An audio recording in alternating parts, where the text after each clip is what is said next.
بسم الله الرحمن الرحيم. الرحمن علم القرآن، خلق الإنسان علمه البيان. الشمس والقمر بحسبان، والنجم والشجر يسجدان. والسماء رفعها ووضع الميزان، ألا تطغوا في الميزان، وأقيموا الوزن بالقسط ولا تخسروا الميزان. والأرض وضعها للأنام، فيها فاكهة والنخل ذات الأكمام، والحب ذو العصف والريحان. فبأي آلاء ربكما تكذبان؟ خلق الإنسان من صلصال كالفخار، وخلق الجان من مارج من نار. فبأي آلاء ربكما تكذبان؟ رب المشرقين ورب المغربين، فبأي آلاء ربكما تكذبان؟ مرج البحرين يلتقيان، بينهما برزخ لا يبغيان. فبأي آلاء ربكما تكذبان؟ يخرج منهما اللؤلؤ والمرجان. فبأي آلاء ربكما تكذبان؟ وله الجوار المنشآت في البحر كالأعلام. فبأي آلاء ربكما تكذبان؟ كل من عليها فان، ويبقى وجه ربك ذو الجلال والإكرام. فبأي آلاء ربكما تكذبان؟ يسأله من في السماوات والأرض، كل يوم هو في شأن. فبأي آلاء ربكما تكذبان؟ سنفرغ لكم أيها الثقلان. فبأي آلاء ربكما تكذبان؟ يا معشر الجن والإنس إن استطعتم أن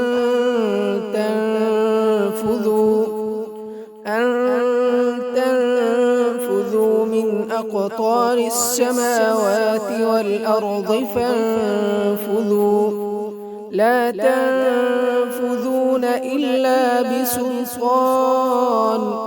فبأي آلاء ربكما تكذبان؟ يرسل عليكما شواظ من نار ونحاس فلا تنتصران. فبأي آلاء ربكما تكذبان؟ فإذا انشقت السماء فكانت وردة كالدهان. فبأي آلاء ربكما تكذبان؟ فيومئذ لا يسأل عن ذنبه إنس ولا جان فبأي آلاء ربكما تكذبان يعرف المجرمون بسيماهم فيؤخذ بالنواصي والأقدام فبأي آلاء ربكما تكذبان هذه جهنم التي يكذب بها المجرمون يطوفون بينها وبين حميم آن فبأي آلاء ربكما تكذبان ولمن خاف مقام ربه جنتان فبأي آلاء ربكما تكذبان ذواتا أفنان فبأي آلاء ربكما تكذبان فيهما عينان تجريان فبأي آلاء ربكما تكذبان فيهما من كل فاكهة زوجان فبأي آلاء ربكما تكذبان متكئين على فرش بطائنها من استبرق وجنى الجنتين دان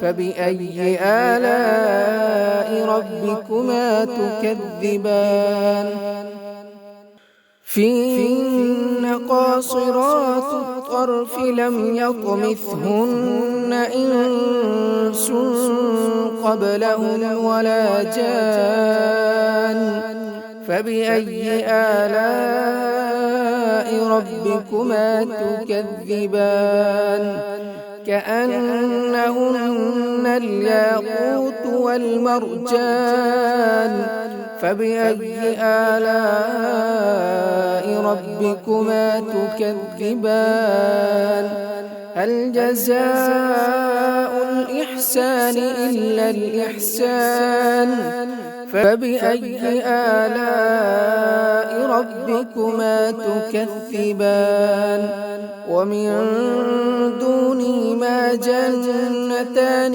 فبأي آلاء ربكما تكذبان مدهامتان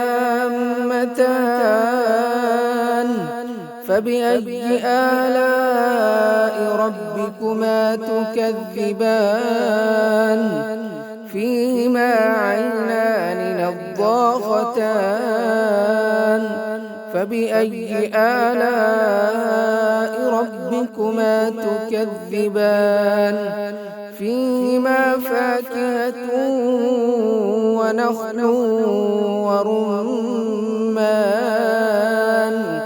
فبأي آلاء ربكما تكذبان فيهن خيرات حسان فبأي آلاء ربكما تكذبان حور مقصورات في الخيام فبأي آلاء ربكما تكذبان لم يطمثهن إنس قبلهم ولا جان فبأي آلاء ربكما تكذبان